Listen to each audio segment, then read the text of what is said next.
Hi నాన్న, ఎలా ఉన్నారు? 9th క్లాస్ అయిపోయింది. 10th క్లాస్ లైఫ్లో ఫస్ట్ బోర్డ్ ఎగ్జామ్స్, లైఫ్లో ఫస్ట్ స్టెప్ మేజర్లీ చదువులో అకాడమికల్లీ మనం ఏంటి అని ప్రూవ్ చేసుకునేది. రెండోది మీ లైఫ్ జర్నీ, అంటే ఇక్కడి నుంచి ఇప్పుడు దాకా మీరు నేర్చుకున్నదంతా కూడా ఫౌండేషన్ అయినట్టయితే 10th క్లాస్ నుంచి మీకు సర్టిఫికేట్స్ రావడం స్టార్ట్ అవుతాయి. కాబట్టి ఫస్ట్ సర్టిఫికేట్ మీ లైఫ్లో స్టార్ట్ అయ్యేది 10th బోర్డ్ ఎగ్జామ్స్ యొక్క సర్టిఫికేషన్. క్లియరా? నా ఇక్కడి నుంచి ఇప్పుడు దాకా ఎలా ఉన్నా ప్రాబ్లం లేదు. 10th క్లాస్ దగ్గర నుంచి అకాడమికల్లీ ఎక్సలెంట్గా ఉండాలి, బెస్ట్ స్కోర్ని పొజెస్ చేయాలి. మీరు సిబిఎస్ఈ బోర్డులో ఉన్నా, ఐసిఎస్ఈ బోర్డులో ఉన్నా, లేదా కరస్పాండింగ్లీ స్టేట్స్ బోర్డ్స్లో ఉన్నా, దానికి సంబంధించి ఈ సంవత్సరం సిబిఎస్ఈ కనుక తీసుకున్నట్టయితే మేజర్ చేంజెస్ని తీసుకొచ్చింది. చాలా వరకు సిబిఎస్ఈ యొక్క తప్పిదాలు బయటపడుతున్నప్పటికీ కూడా మనం చదవాల్సిందైతే 10th క్లాస్ ప్రాక్టికల్లీ ఆలోచించినట్టయితే దానిలోనే. కాబట్టి దానికి సంబంధించిన న్యూ సిలబస్ ప్యాటర్న్, అంటే కొన్ని చేంజెస్ చేసుకుంటూ ఆల్రెడీ 25-26 ఉన్న సిలబస్ని, కొత్త సిలబస్ని అయితే మాత్రం మీకు 26-27 విత్ మేజర్ చేంజెస్ అయితే తీసుకురావడం జరిగింది. దీనిలో ఒకటి ఏంటంటే మీకు ఇంటర్నల్ ఎగ్జామినేషన్ సిస్టంలో 20 మార్క్స్ అలాగే ఉన్నాయి.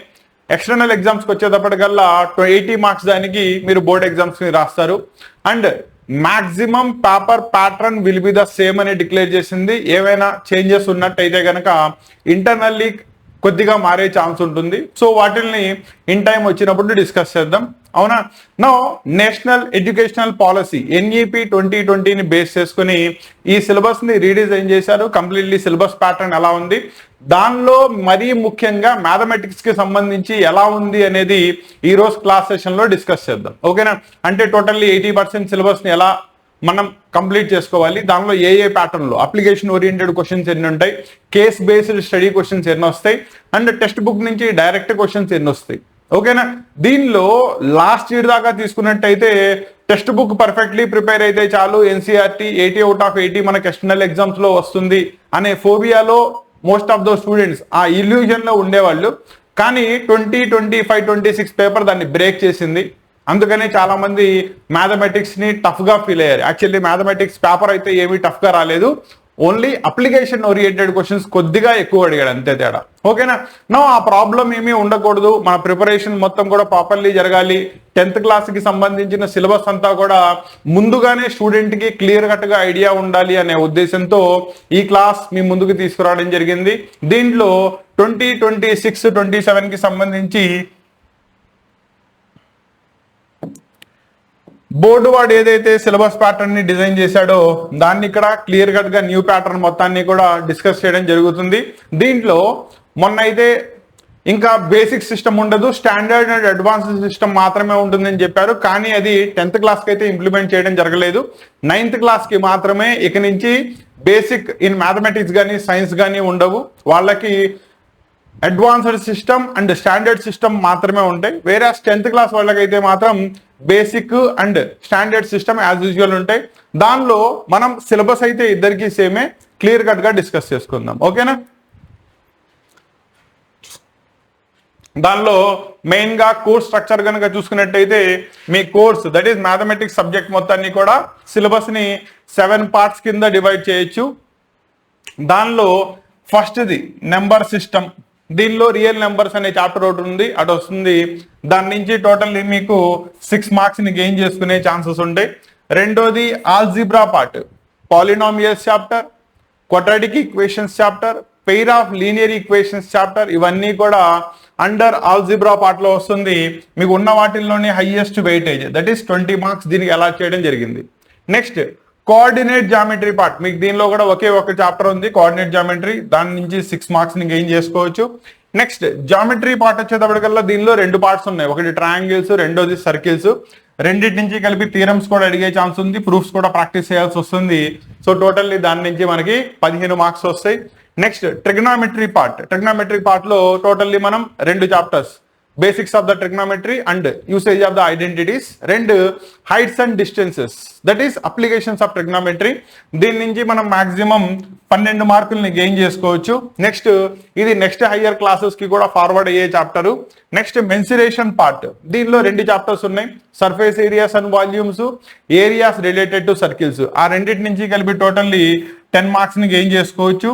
ఇంకా లాస్ట్ లో వచ్చేటప్పటికల్లా స్టాటిస్టికల్ డేటా అనాలిసిస్, దానిలో ఒక చాప్టర్ ఏమో స్టాటిస్టిక్స్, రెండోదేమో ప్రాబబిలిటీ, దాని నుంచి టోటల్లీ 11 మార్క్స్. ఇలా ఓవర్ గా మనకి 80 మార్క్స్ కి గాను రేపు బోర్డ్ ఎగ్జామ్ దానికి మనం ప్రిపరేషన్ ముందుకు తీసుకెళ్లాల్సి వస్తుంది. చాప్టర్స్ అన్ని క్లారిటీ వచ్చిందా? దేనిలో ఏ చాప్టర్స్ వస్తున్నాయి? ఓవరాల్ గా మనం కనుక తీసుకున్నట్టయితే సిలబస్ మొత్తాన్ని కూడా 7 పార్ట్స్ లో డివైడ్ చేస్తారు. దేనిలో ఏది వస్తుంది, ఆ చాప్టర్స్ లో మనం ఏం చదవాలి, అవన్నీ కూడా మీకు క్లియర్ కట్ గా ఎక్స్ప్లెయిన్ చేస్తాను. కంగారు పడమాకండి, ప్రాబ్లం ఏం లేదు. ఓకేనా? ఓవరాల్ గా మనకు సిలబస్ ప్యాటర్న్ ఎలా ఉంటుంది, దేని యొక్క వెయిటేజ్ ఎంత, ఓకేనా? అండ్ వీటిల్లో క్వశ్చన్ వచ్చేటప్పటికల్లా మీకు డైరెక్ట్లీ టెక్స్ట్ బుక్ నుంచి క్వశ్చన్స్ వస్తాయి, ఓకేనా?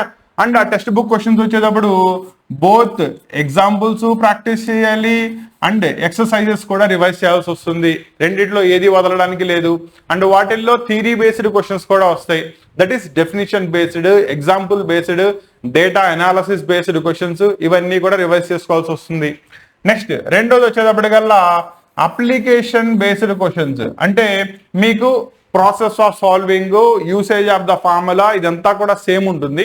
కానీ అడిగే క్వశ్చన్ మాత్రం directly from the text book కాకుండా దానిలో కొద్దిగా చేంజెస్ చేసుకుంటూ, దే మే బి కాన్సెప్చువల్లీ అయ్యి ఉండొచ్చు, న్యూమరికల్లీ అయ్యి ఉండొచ్చు, వాటిల్ని మార్చుకుంటూ క్వశ్చన్స్ ఇవ్వడం జరుగుతుంది. అంటే సింపుల్ గా చెప్పాలంటే మీకు సిబిఎస్ఈ యొక్క ఎగ్జాంపులర్ బేస్డ్ క్వశ్చన్స్ ఉన్నాయి చూసారా, అవన్నీ కూడా దీని కిందకు వస్తాయి. నెక్స్ట్ వచ్చేటప్పటికల్లా case based study and analysis based study questions, అంటే లైఫ్ ప్రాక్టికల్ లైఫ్ సిచ్యువేషన్స్ కొన్ని ఇస్తాడు, దానికి నువ్వు 10th క్లాస్లో నేర్చుకున్న మ్యాథమెటిక్స్ ని ఎలా ఉపయోగించవచ్చు, ఓకేనా? ఎగ్జాంపుల్ అర్థమెటిక్ ప్రోగ్రెషన్స్ చాప్టర్ నుంచి elevations and depressions, that is heights and distances ని యూజ్ చేసుకుని బిల్డింగ్ యొక్క హైట్ ని లేదా 2 పోల్స్ కి మధ్యలో ఉన్న డిస్టెన్సెస్ ని, ఎలివేషన్స్ ని ఫైండ్ అవుట్ చేయడం, ఇవన్నీ కూడా కేస్ బేస్డ్ స్టడీ క్వశ్చన్స్ అన్నమాట, ఓకేనా? ఇలా మనకి ఈ 3 ప్యాటర్న్స్ లో, ఒకటి టెక్స్ట్ బుక్ నుంచి డైరెక్ట్లీ మాక్సిమం వేసుకున్నట్టయితే కనుక ఓవరాల్ గా 85 నుంచి అనుకుంటున్నాం కాబట్టి 40 to 45 మార్క్స్ దీని నుంచి అనుకోండి, ఓకేనా?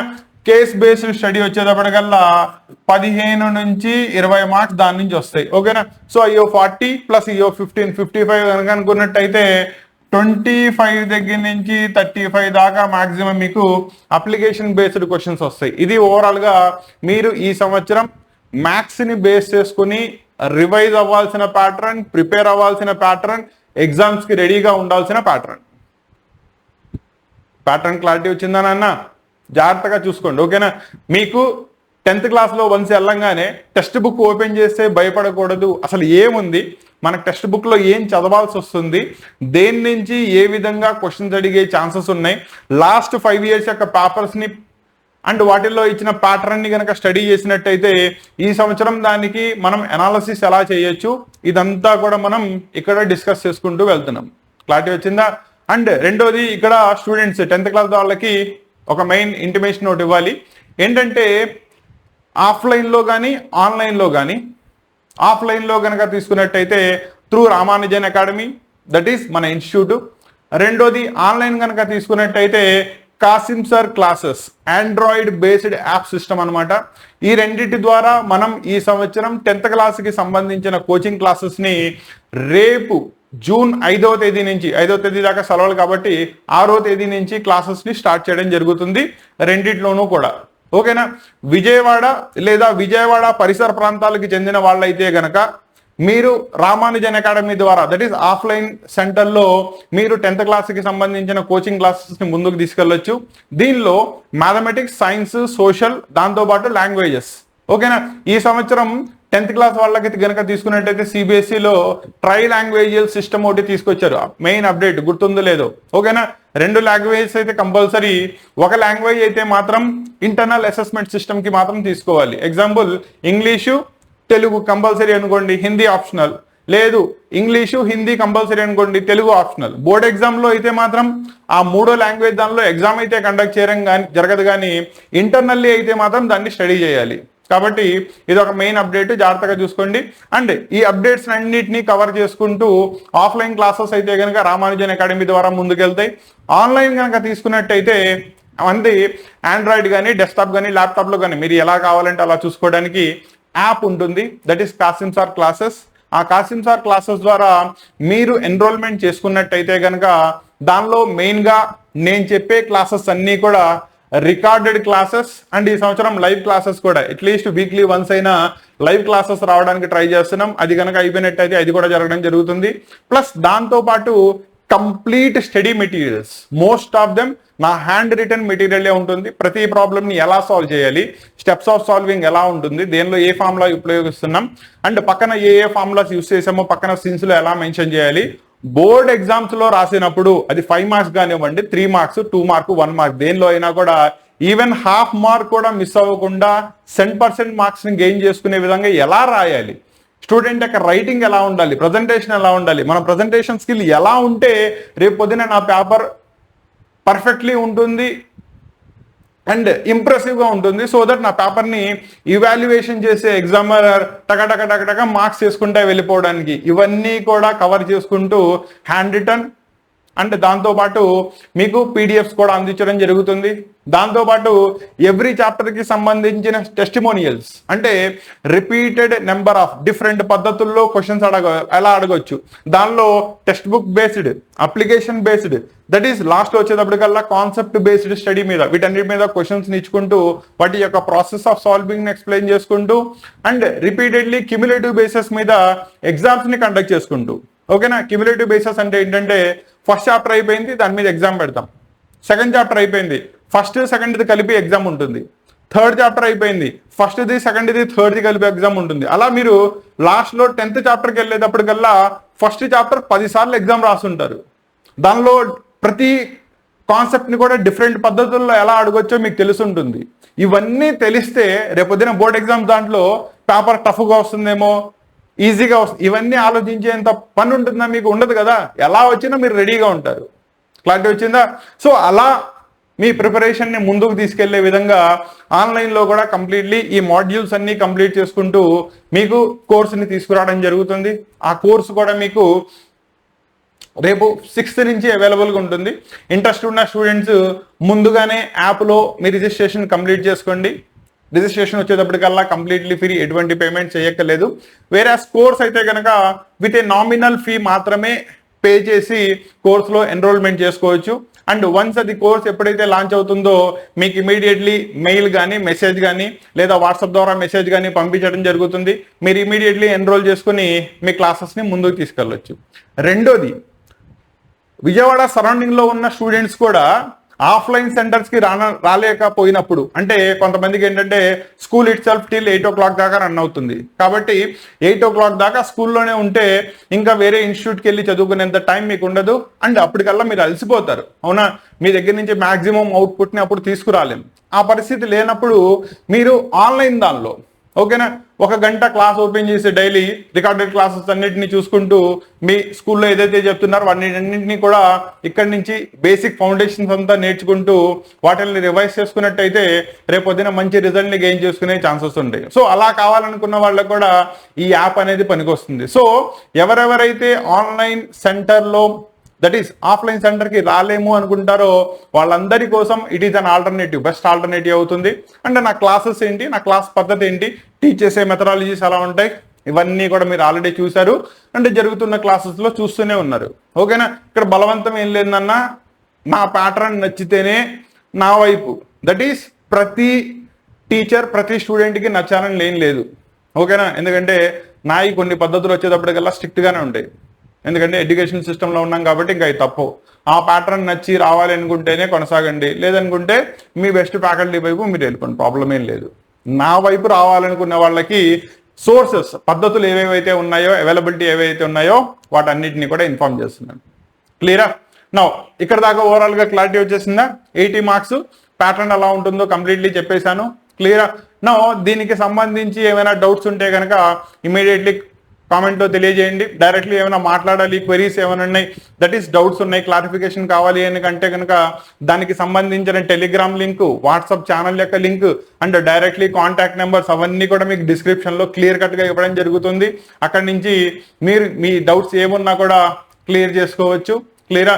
అండ్ ఇన్స్టిట్యూట్ యొక్క లొకేషన్, నెక్స్ట్ యాప్ యొక్క direct link, Google play store నుంచి ఎలా డౌన్లోడ్ చేసుకోవాలి అది మొత్తం కూడా ఇవ్వడం జరుగుతుంది. డిస్క్రిప్షన్లో మీకు అదంతా అవైలబుల్ ఉంటుంది. డౌట్స్ ఉన్న స్టూడెంట్స్ మీరు అక్కడి నుంచి వాటిని గెయిన్ చేసుకోవచ్చు. ఇంకా స్టిల్ ఏమైనా డౌట్ ఉన్నట్టయితే కనుక డైరెక్ట్లీ మీకు ఇచ్చిన ప్రొవైడ్ చేసిన కాంటాక్ట్ నెంబర్కి కాల్ చేయండి. మీకు దానికి సంబంధించిన క్లియర్ కట్ అనాలిసిస్ మొత్తం చెప్తారు. ఓకేనా? రెండోది ఇక్కడ ఇంకో పాయింట్ చెప్పాలి. ఎవరెవరైతే స్టూడెంట్స్ కొత్తగా మన క్లాసెస్ వైపు వస్తున్నారో మేబీ తెలియకో లేకపోతే దాని గురించి సఫిషియెంట్లీ ఇన్ఫర్మేషన్ లేకో సబ్స్క్రిప్షన్స్ కానీ లేదా బెల్ ఐకాన్ని ఆన్ చేయడం కానీ చేసుకోవట్లేదు నాన్న. మళ్ళీ కామెంట్లో వచ్చేటప్పటికల్లా సార్ మీరు ఇంతకుముందు ఈ క్లాస్ ఇచ్చారంట, నాకు దాని యొక్క అప్డేట్ రాలేదు, లేదు ఈ క్లాస్ అప్లోడ్ చేశారు దాని యొక్క అప్డేట్ నాకు రాలేదు అని అడుగుతున్నాను నాన్న. ఇక్కడ యూట్యూబ్ వచ్చేటప్పటికల్లా ఒక సింపుల్ ప్రాసెస్ ద్వారా ప్రొసీడ్ అవుతుంది. దానిలో ఏంటంటే ఒక ఛానల్ని లేదా ఒక కంటెంట్ని మనం చూసుకున్నప్పుడు అది నచ్చినట్టయితే దాన్ని మనం సబ్స్క్రైబ్ చేసుకోవాలి. సో దట్ దానికి సంబంధించిన కొత్తవి వస్తున్నప్పుడు మనకి దాని యొక్క ఇంటిమేషన్స్ అందాలి అంటే కనుక బెల్ ఐకాన్ ఉంటుంది, దాన్ని క్లిక్ చేసుకోవాలి. ఇవి రెండు కనుక తీసుకున్నట్టయితే జస్ట్ ఎగ్జాంపుల్ మనం పొద్దున్నే 4 లెగవాలి, అవునా? సైకలాజికల్లీ మనం లెగలేకపోతున్నాం, ఫిజికల్లీ ఏం చేస్తాం, అలారంని ఆన్ చేసి పెట్టుకుంటాం సో దట్ ఈ టైం కల్లా అది మనకి లెగవాలి అని చెప్పి చెప్తుంది. సేమ్ అలాగే యూట్యూబ్ వచ్చేటప్పటికి వల్ల ఒక కొత్త క్లాస్ అప్లోడ్ అయినప్పుడు మీకు దాని యొక్క ఇన్ఫర్మేషన్ అందాలి అంటే కనుక ఆ బెల్ ఐకాన్ని ఆన్ చేసుకోవడం అనే సిస్టమ్ ఒకటి ఇచ్చాడు. కాబట్టి వీటిని ఫాలో అవ్వండి సో దట్ ప్రతి నెక్స్ట్ క్లాస్ ఎప్పుడైతే మీకు అప్డేట్ వస్తుందో దానికి మీకు క్లియర్ ఇంటిమేషన్ అందుతుంది. సో దట్ దాని గురించి మీరు కంటిన్యూటీలో ఉండడానికి పనికి వస్తుంది. క్లియరా? నెక్స్ట్ చాప్టర్ వైజ్ అనాలిసిస్లోకి వెళ్దాం. 1 by 1. ఫస్ట్ చూడండి నెంబర్ సిస్టమ్. దానిలో వచ్చేటప్పటికల్లా ఫస్ట్ చాప్టర్ మీరు రియల్ నెంబర్స్ అనే చాప్టర్ వస్తుంది. ఓకేనా? దీని నుంచి మీరు 6 మార్క్స్ వస్తాయని చెప్పి ఆధారపడి చదువుకున్నారు. ఈ 6 మార్క్స్ వచ్చేటప్పటికల్లా దీనిలో మెయిన్గా ఫస్ట్ మనం ఫండమెంటల్ థీరమ్ని ఫైండ్ అవుట్ చేసుకుంటాం. ఓకేనా? ఫండమెంటల్ థీరమ్ యొక్క మెయిన్ పర్పస్ వచ్చేటప్పటికల్లా 2 లేక అంతకంటే ఎక్కువ నెంబర్స్ ఇస్తే వాటికి హెచ్సిఎఫ్ని ఎలా ఫైండ్ అవుట్ చేయాలి, ఎల్సిఎంని ఎలా ఫైండ్ అవుట్ చేయాలి, 2 నెంబర్స్ ఇచ్చేస్తే ఆ 2 నెంబర్స్ కి వాటి యొక్క హెచ్సిఎఫ్ ఎల్సిఎం కి మధ్యలో రిలేషన్ ఎలా ఉంటుంది. ఎగ్జాంపుల్ 2 నెంబర్స్ ఏ కామా బి కనుక తీసుకున్నట్టయితే ఏ కామా బి యొక్క ప్రొడక్ట్ డైరెక్ట్లీ ఎంత అయితే ఉంటుందో వాటి యొక్క ఎల్సిఎం అండ్ హెచ్సిఎఫ్ ని మల్టిప్లై చేసినా కూడా అంతే వస్తుంది. ఇది ఎంతమందికి మీ స్కూల్స్ లో కాలేజెస్ లో చెప్పారో నాకైతే తెలియదు. ఓకేనా? నా దగ్గర అయితే కనుక క్లియర్ సబ్జెక్ట్ అనాలిసిస్, ప్రతి దానిలో ప్రతి పాయింట్ క్లియర్ ఎక్స్ప్లెనేషన్ ఇదే విధంగా వెళ్తుంది. క్లియరా? నా వీటిని ఎలా ఫైండ్ అవుట్ చేయొచ్చు అదంతా కూడా దీనిలో చదువుకుంటా వెళ్తాం. ఫస్ట్ది. రెండోది వచ్చేటప్పటికల్లా ఇక్కడ ఒక నెంబర్ లైక్ √2, √3, √5 అలాగే ఒక some of rational and irrational number తీసుకున్నప్పుడు, ఓకేనా? ఇక్కడ జాగ్రత్తగా గుర్తుపెట్టుకోండి, రేషనల్ అండ్ ఇర్రేషనల్ నెంబర్స్ యొక్క డెఫినేషన్స్ కూడా తెలిసి ఉండాలి. ఒక నెంబర్ని రేషనల్ అని ఎప్పుడు అంటారు? ఓకేనా? ఒకటి p/q ఫామ్ లో ఉండాలి, దాని యొక్క denominator q should not be = 0 and ఇవి రెండు కంపల్సరీగా కోప్రైమ్ అయ్యి ఉండాలి. ఓకేనా? ఇక్కడ పాయింట్ స్టూడెంట్ జాగ్రత్తగా గుర్తుపెట్టుకోండి, కోప్రైమ్ అంటే నెంబర్ ప్రైమ్ అవ్వాల్సిన అవసరం లేదు. ఏదైతే పెయిర్ ఆఫ్ నెంబర్స్ నువ్వు తీసుకుంటున్నావో ఆ రెండింటికి 1 యాజ్ ఏ కామన్ ఫ్యాక్టర్ ఉంటే చాలు, అంటే తప్ప అవి బై దెమ్సెల్ఫ్ ప్రైమ్ అవ్వాల్సిన అవసరం లేదు. దీన్ని జాగ్రత్తగా గుర్తుపెట్టుకోండి. ఇవన్నీ కూడా ఆబ్జెక్టివ్ 1 మార్క్ క్వశ్చన్స్ అడిగినప్పుడు చాలా ఇంపార్టెంట్ కాన్సెప్ట్స్. క్లియరా? సో వాటి మీద అలాగే 6 power n, 4 power n, 10 power n ఇటువంటి నెంబర్స్ ఇచ్చేసి వీటి యొక్క ఎక్స్పాన్షన్ రాసినప్పుడు ఇవి 0తో ఎండ్ అవుతాయా, ఎండ్ అవ్వవా? ఓకేనా? అలాగే కాంపోజిట్ నెంబర్స్ ని ఒక నెంబర్ ఇచ్చేసి products of series of numbers అవి కాంపోజిట్ అవుతుందా ప్రైమ్ అవుతుందా ప్రూవ్ చేయడం, ఇవన్నీ కూడా ఫస్ట్ చాప్టర్ రియల్ నెంబర్స్ లో చదువుకోవడం జరుగుతుంది. క్లారిటీ వచ్చిందా? సెకండ్ చాప్టర్లోకి వెళ్దాం. Next algebra part. టోటల్లీ మీకు దీనిలో కనుక తీసుకున్నట్టయితే 3 చాప్టర్స్ వస్తాయి. దానిలో పాలినామియల్స్ ఇంతకు ముందు లాస్ట్ 2 years బిఫోర్ సిలబస్ కనుక తీసుకున్నట్టయితే దానిలో హయ్యర్ పవర్ పాలినామియల్స్ కూడా ఉండేది. దట్ ఈస్ డిగ్రీ 3, 4, 5 ఉన్న పాలినామియల్స్ కూడా ఉండేది. మాక్సిమం 4 పాసిబుల్ జీరోస్ దాకా చేసేవాళ్ళం. ఆల్ఫా, బీటా, గామా, డెల్టా వాటి మధ్యలో రిలేషన్స్ కూడా అడిగేవాడు. కానీ ఇప్పుడు మీకు సిలబస్ మార్చిన తర్వాత డిగ్రీ = 2 దాకా రెస్ట్రిక్ట్ చేయడం జరిగింది. అంటే క్వాడ్రాటిక్ పాలినామియల్, రెండు సొల్యూషన్స్ ఉంటాయి, ఒకటి ఆల్ఫా రెండోది beta. Some of the zeros, product of the zeros, వాటికి కోఎఫిషియంట్స్ కి మధ్యలో రిలేషన్ ఏమవుతుంది, ఇక్కడతో మీ సిలబస్ ని రెస్ట్రిక్ట్ చేయడం జరుగుతుంది. అది పాలినామియల్స్ చాప్టర్. మూడోది వచ్చేటప్పటికల్లా pair of linear equations in two variables, a x plus b y plus c is equal to 0, degree is equal to 1 ఉంటుంది. రెండు వేరియబుల్స్ ఎక్స్ కామా వైని తీసుకుంటాం కాబట్టి they are pair of variables లోకి వస్తుంది. దట్ ఈస్ బై చాప్టర్ పేరు కూడా pair of linear equations in two variables అయింది. దానిలో వాటి యొక్క ఫార్మేషన్ ఎలా జరుగుతుంది, వాటిని సాల్వ్ ఎలా చేస్తారు. సాల్వ్ లో కూడా ఇంతకుముందు 3 మెథడ్స్ ఉండేవి, elimination method, substitution method, cross multiplication. దానిలో మూడో మెథడ్ క్రాస్ మల్టిప్లికేషన్ అయితే తీసాడు, 11th and 12th క్లాస్ లో పెట్టాడు. అండ్ రెండోది 11th and 12th క్లాస్ లో వచ్చినా కూడా, that is intermediate first year లో కూడా, సెకండ్ ఇయర్ లో కూడా, అప్పుడు కూడా నేనే నీకు కనబడతానన్న ప్రాబ్లం ఏం లేదు, ఓకేనా.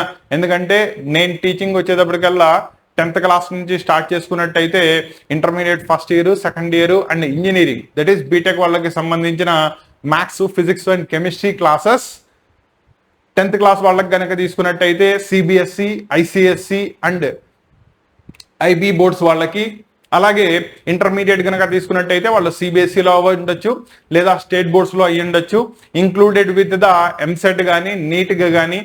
అండ్ ఐఐటి కనుక తీసుకున్నట్టయితే బోత్ మెయిన్స్ అండ్ అడ్వాన్స్, వీటికి సంబంధించిన క్లాసెస్ అన్ని కూడా నీట్ టీచ్ చేస్తాను, ఓకేనా. అండ్ చాలా మంది అప్పుడప్పుడు కామెంట్స్ లో కూడా అడుగుతున్నారు, సార్ మీ క్లాసెస్ తీసుకుంటే మీరు మ్యాథ్స్ చెప్తున్నారు, ఫిజిక్స్ చెప్తున్నారు, కెమిస్ట్రీ చెప్తున్నారు, లాంగ్వేజెస్ కూడా చెప్తున్నారు, ఎలా పాసిబుల్? దీనికి నా ఆన్సర్ చాలా సింపుల్ అన్న. ఇప్పటికి ఈ సంవత్సరంతో వచ్చేటప్పటికల్లా 17 సంవత్సరాలు అనుకుంటా, ఆల్మోస్ట్ 17 సంవత్సరాల నుంచి టీచింగ్ లో ఉన్నాను. నా క్వాలిఫికేషన్ వచ్చేటప్పటికల్లా MPhil in chemistry, MSc in mathematics. Physics లో ఎంఎస్సి చేద్దాం అనుకున్నా కానీ అది మధ్యలో ఆగిపోయింది, ఓకేనా. రెండోది, నాకు ఈ సబ్జెక్ట్స్ పట్ల ఇంట్రెస్ట్ ఉండి నేను టీచ్ చేస్తున్న సబ్జెక్ట్స్. ఒక స్టూడెంట్గా ఒక పర్టికులర్ ఇయర్లో నువ్వే ఇన్ని సబ్జెక్ట్స్ చదవగలిగింది, ఇన్ని సంవత్సరాల నుంచి ఇదే కాన్సెప్ట్లో ఉండి, ఇదే ఫీల్డ్లో ఉండి, ఇదే క్లాసెస్ చెప్పుకుంటున్నవన్నీ నేను 3 సబ్జెక్టులు లేదా లాంగ్వేజెస్ చెప్పడం పెద్ద గొప్ప ఏమైనా ఉందా, ఓకేనా. కాకపోతే ఏంటంటే కొంతమంది ఆ సబ్జెక్ట్ దాకా రెస్ట్రిక్ట్ అయిపోతారు వాళ్ళ యొక్క డిపెండెన్సీని బేస్ చేసుకుని. నాకు స్వతహాగా తీసుకుంటే కనుక ఈ 3 సబ్జెక్టులు ఇంట్రెస్ట్, అందువల్లే నేను ఈ 3 సబ్జెక్ట్స్ని కూడా స్టార్టింగ్ విత్ 10th క్లాస్ దగ్గర నుంచి లోయర్ క్లాసెస్కి కూడా చెప్తాను. కానీ లోయర్ క్లాసెస్ దానికి చెప్పే పద్ధతి కొంచెం డిఫరెంట్గా ఉండాలి, అవునా. ఎందుకంటే పసిపాపని కూర్చోబెట్టి ముద్దలు తినిపిస్తాం, వేరాస్ పిల్లోడు అదే పెద్ద అయ్యేటప్పటికల్లా కంచంలో అన్నం పెట్టి తిన్నా అంటాం, ఇద్దరికి ఒకే పద్ధతిలో ఉండదు, అవునా. చిన్నపిల్లలకు వచ్చేటప్పటికల్లా వాళ్ళకి చెప్పే టీచింగ్ మెథడాలజీ వేరే ఉండాలి, ఎక్కువ టైం స్పెండ్ చేయాలి. అంత టైం స్పెండ్ చేయడం కుదరక 10th క్లాస్ నుంచి హయ్యర్ క్లాసెస్కి మాత్రమే నేను టీచ్ చేయడం జరుగుతుంది. క్లారిటీ వచ్చిందా? కాబట్టి వీటికి సంబంధించిన ఏ క్లాసెస్ రేపొద్దున రిపీటెడ్లీ నువ్వు హయ్యర్ క్లాసెస్కి వెళ్ళేటప్పటికల్లా ఈ క్లాసెస్ అన్నింటిలో కూడా మళ్ళీ నేనే నీకు కనబడతా ఉంటాను, కాబట్టి ప్రాబ్లం ఏం లేదు. మెథడాలజీ నచ్చింది, ఈయన చెప్పే పద్ధతి నచ్చింది, చెప్తున్నది నాకు అర్థమవుతుంది, ఇది నాకు రేపు ఎగ్జామ్స్లో పనికి వస్తుంది, నా ఫ్యూచర్ బాగుంటుంది, ప్రొసీడ్ అవ్వండి, ప్రాబ్లం ఏం లేదు. క్లియరా? నెక్స్ట్ ఇది ఇలా మాట్లాడుతూనే ఉంటాను. నా చాప్టర్ వచ్చేటప్పటికల్లా 3వ chapter pair of linear equations లో ఉన్నాం. సో దానిలో మెయిన్ పార్ట్స్ చెప్పాను. నెక్స్ట్ ఇందులో ఇంకా 2 చాప్టర్స్ ఉన్నాయి. రెండోది చదవగల్లా quadratic equation, ax² + bx + c = 0 form లో ఉంటుంది. దీనిలో కూడా క్వాడ్రాటిక్ ఈక్వేషన్ అంటే ఏంటి, దానికి పాసిబుల్ సొల్యూషన్స్ ఎన్ని రాస్తారు, and formation of quadratic equation ఎలా చేయొచ్చు, సాల్వింగ్ లో మళ్ళీ మీకు 2 మెథడ్స్ ఉంటాయి. ఒకటి వచ్చేటప్పటికల్లా ఫ్యాక్టరైజేషన్ మెథడ్, ఇది ఆల్రెడీ మనం splitting the middle term method అని చెప్పి లోయర్ క్లాసుల్లో చదువుకున్నది, కొత్తదేం కాదు. రెండోది క్వాడ్రాటిక్ ఫార్ములా, కంప్లీట్లీ ఇక్కడ మీకు కొత్తగా వస్తుంది. రెండోది కంప్లీటింగ్ ద స్క్వేర్ మెథడ్ అని చెప్పి ఇంకోటి ఉండేది, అది రిమూవ్ చేశారు కాబట్టి అది ఇప్పుడు లేదు. హయ్యర్ క్లాసెస్లో కూడా ఉంటుంది కానీ అక్కడ కూడా మీకు ఆప్షనల్. ఇంటర్మీడియట్ సెకండ్ 12th క్లాస్లో వెళ్తే అక్కడ ఇంటిగ్రేషన్స్ అనే చాప్టర్ ఒకటి వస్తుంది. డిఫరెంట్ ఫార్మ్స్ ఆఫ్ ఇంటిగ్రేషన్ చదువుకునేటప్పుడు డినామినేటర్లో ax² + bx + c రాసినప్పుడు అక్కడ దాన్ని కన్వర్ట్ చేయాల్సి వస్తుంది, అక్కడ మీకు ఆ ఫార్ములా పనికి వస్తుంది. క్లారిటీ వచ్చిందా? నో అదంతా కూడా ఈ చాప్టర్ క్వాడ్రాటిక్ ఫార్ములా నుంచి నేర్చుకుంటారు. నెక్స్ట్ అర్థమెటిక్ ప్రోగ్రెషన్, ఇదొకటి, ఓకేనా. సిరీస్ అంటే ఏంటి, సీక్వెన్స్ అంటే ఏంటి, అవి ప్రోగ్రెషన్ అవ్వాలంటే కండిషన్స్ ఏంటి, ప్రోగ్రెషన్ లో types, arithmetic progression, geometric progression, harmonic progression. దానిలో మనకి సిలబస్ లో ఒకటే ఉంటుంది, దట్ ఈస్ అర్థమెటిక్ ప్రోగ్రెషన్. దానిలో కూడా మెయిన్ గా 2 పార్ట్స్ చదువుకుంటాం. ఒకటి అర్థమెటిక్ ప్రోగ్రెషన్ ఇచ్చినప్పుడు దానిలో ఒక particular term, that is AN, దాన్ని జనరల్ టర్మ్ అంటారు, దాన్ని ఎలా ఫైండ్ అవుట్ చేస్తారు, దాని అప్లికేషన్స్ ఏంటి. ఒక సిరీస్ ఆఫ్ ప్రోగ్రెషన్ ఇచ్చినప్పుడు వాటి యొక్క సమేషన్ ఎస్ఎన్ ని ఎలా ఫైండ్ అవుట్ చేస్తారు, sum of the N terms ని ఎలా ఫైండ్ అవుట్ చేస్తారు, ఇవి వాటి యొక్క అప్లికేషన్స్ మెయిన్ గా ఈ చాప్టర్ లో చదువుకుంటారు. నెక్స్ట్ కోఆర్డినేట్ జామెట్రీ పార్ట్, దీని నుంచి కూడా మనకి 6 మార్క్స్ వస్తాయి. అండ్ ఒకటే ఒక చాప్టర్ ఉంది కోఆర్డినేట్ జామెట్రీ, దీనిలో మనకి 2 పాయింట్స్ ఇచ్చేస్తాడు. ఏ పాయింట్ అయినా జనరల్లీ రాయాలంటే ఎక్స్ కామా వై ఫామ్ లో రాస్తాం, దీన్ని యాప్సిసా అంటారు, దీన్ని ఆర్డినేట్ అంటారు. దాన్ని బేస్ చేసుకొని 2 పాయింట్స్ కి మధ్యలో డిస్టెన్స్ ఎలా ఫైండ్ అవుట్ చేస్తారు, ఆ డిస్టెన్స్ నుంచి మనకి అప్లికేషన్స్ ఏమన్నాయి, క్లాసిఫికేషన్ ఆఫ్ ట్రయాంగిల్స్ ఒకటి వస్తుంది. అంటే ట్రయాంగిల్స్ యొక్క సైడ్ యొక్క లెంత్లు ఫైండ్ అవుట్ చేసుకుని వాటిని ఐసోసెలస్ కింద, స్కేల్ అండ్ ట్రయాంగిల్ కింద, ఈక్విలేటరల్ కింద ఎలా క్లాసిఫికేషన్ చేస్తారు, 2 పాయింట్స్ కి మధ్యలో ఒక పాయింట్ చెప్తే మిడ్ పాయింట్ ఎప్పుడు అవుతుంది, సెక్షన్ ఫామ్ లో ఎలా ఫైండ్ అవుట్ చేస్తారు, రేషియోని ఎలా ఫైండ్ అవుట్ చేస్తారు, ఇవంతా కూడా దీనిలో చదువుకుంటారు. క్లియరా? ఇంత ముందు area of a triangle 3 vertices ఇచ్చేస్తే ఫైండ్ అవుట్ చేసుకోవడానికి కూడా ఉండేది, దాన్ని రిమూవ్ చేశారు. దాన్ని మనం ఇంటర్మీడియట్ క్లాస్ లెవెల్లోకి వెళ్ళిన తర్వాత చదువుకుంటాం. ఇక్కడ కనుక తీసుకున్నట్టయితే డిస్టెన్స్ ఫార్ములా దాని యొక్క అప్లికేషన్స్, సెక్షన్ ఫార్ములా దాని యొక్క అప్లికేషన్స్, దాంతో క్లోజ్ అయిపోతుంది. క్లియరా? నెక్స్ట్ వన్ జామెట్రీ పార్ట్, దీనిలో మనకి ఓవరాల్ గా 12 మార్క్స్ వస్తాయి. 2 మెయిన్ చాప్టర్స్ ఉంటాయి. ఒకటి ట్రయాంగిల్స్, మెయిన్ గా సిమిలారిటీ ఆఫ్ ట్రయాంగిల్స్ ని చదువుకుంటారు. 2 ట్రయాంగిల్స్ ని సిమిలర్ అని ఎప్పుడు అంటారు, ఆ సిమిలారిటీకి క్రైటీరియాస్ ఏవే ఉంటాయి, ఎస్ఎస్ఎస్ ఒకటి ఉంటుంది, ఏఏ ఒకటి ఉంటుంది, అలాగే ఆర్హెచ్ఎస్ ఒకటి ఉంటుంది. ఇవి మెయిన్ గా చదువుకుంటారు. వీటిని బేస్ చేసుకుని అప్లికేషన్స్ ఎలా వాడతారు. దీంతో పాటు మెయిన్ గా థీరం ఒకటి చదువుకుంటారు, దాన్నే BPT, that is basic proportionality theorem అంటారు, థేల్స్ థీరం అంటారు. ప్రపోజ్ చేసిన మ్యాథమెటిషియన్ యొక్క పేరు మీద దానికి ఆ పేరు వచ్చింది. అండ్ అది దాని యొక్క అప్లికేషన్స్ ఏమున్నాయి, కాన్వర్స్లు కూడా చదువుకోవాలన్నా. కాబట్టి ఈ 2 థియరమ్స్ చాలా ఇంపార్టెంట్, దాని మీద బేస్ అయ్యి మీకు ఈ చాప్టర్ వస్తుంది. అండ్ దీనిలో 2వ చాప్టర్ వచ్చేటప్పటికల్లా సర్కిల్స్ పార్ట్ ఒకటి వస్తుంది.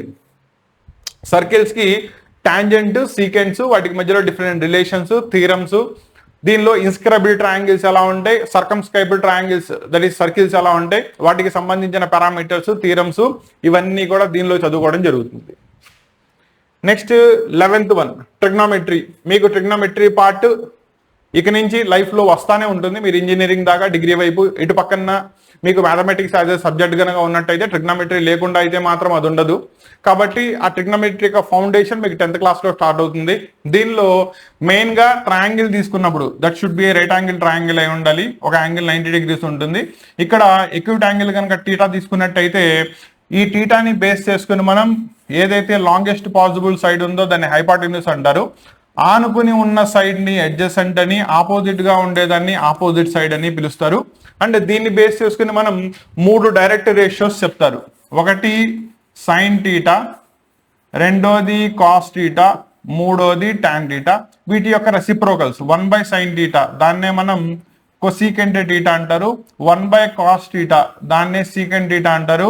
1/cot tan theta, that is cot theta అంటారు. అంటే ఓవరాల్ గా మీకు 6 ట్రిగ్నోమెట్రిక్ రేషియోస్ ఉన్నట్టుగా కనబడతాయి, కానీ ఉన్నాయి మాత్రం 3. దానిలో కూడా మెయిన్ గా sine theta, cos theta, sine theta by cos theta చేసుకుంటే టాన్ టీటా వస్తుంది. అంటే మీకు బేసిక్ ట్రిగ్నోమెట్రిక్ రేషియోస్ ఎన్ని, 2. అవి వాటికి మధ్యలో ఉండే 3 identities, sine square plus cos square 1, secant square minus tan square 1, cosec square minus cot square 1, based upon the corresponding value of the theta.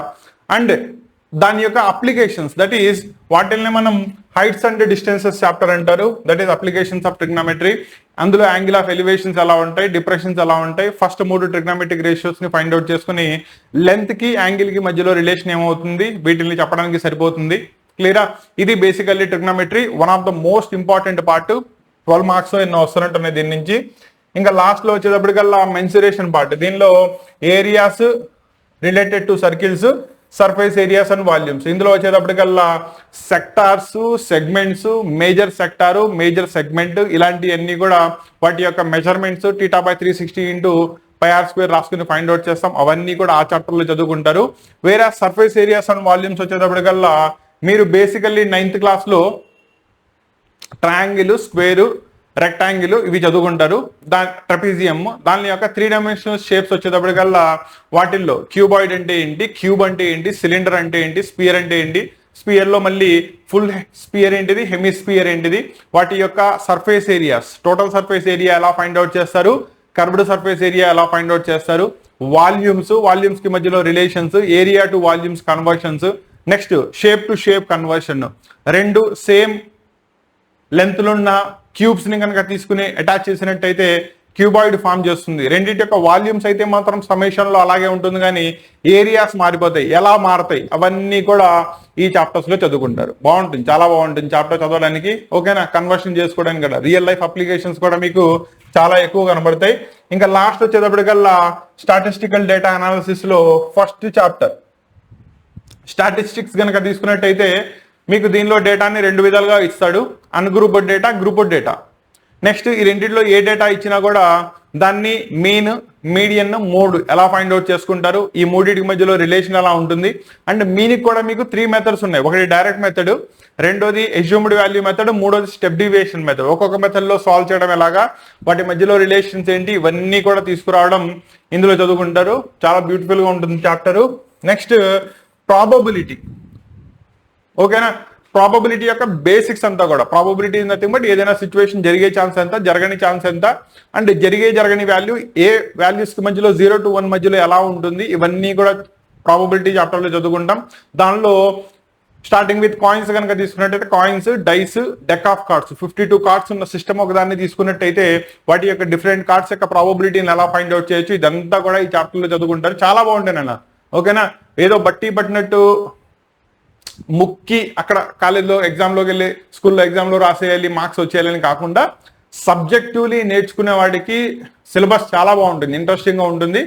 And 1 by 1 chapter clear కట్గా explain చేసుకుంటూ వెళ్ళాలి. ఇదిగో ఈ ఫార్ములా, ఈ సబ్స్టిట్యూషన్ ఇలా చేయి, ఇలా వస్తుందని చెప్తే స్టూడెంట్కి దాని మీద ఇంట్రెస్ట్ రాదు, అవునా.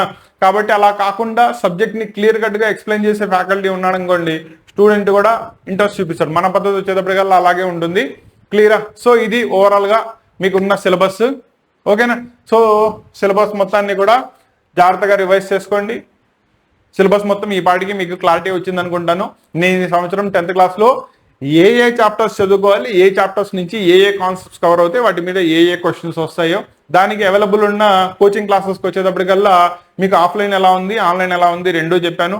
కాబట్టి ఈ రెండింటిని కూడా జాగ్రత్తగా గుర్తుపెట్టుకోండి. ఓకేనా, అంటే దీనికి సంబంధించిన క్లాసెస్ వన్స్ స్టార్ట్ అవ్వగానే రెగ్యులర్ క్లాసెస్ మీకు ఇంటిమేషన్ అందుతుంది. అండ్ ఇంటిమేషన్ అందాలంటే చెప్పాను కదా, కంపల్సరీగా సబ్స్క్రైబ్ చేసుకుని బెల్ ఐకాన్ని క్లిక్ చేసుకోండి. ఆన్లైన్ క్లాసెస్ వైపు కోరుకునే వాళ్ళు ఆన్లైన్ క్లాసెస్ అవసరం లేదనుకున్నా కూడా మీరు యాప్ని డౌన్లోడ్ చేసుకుని పెట్టండి.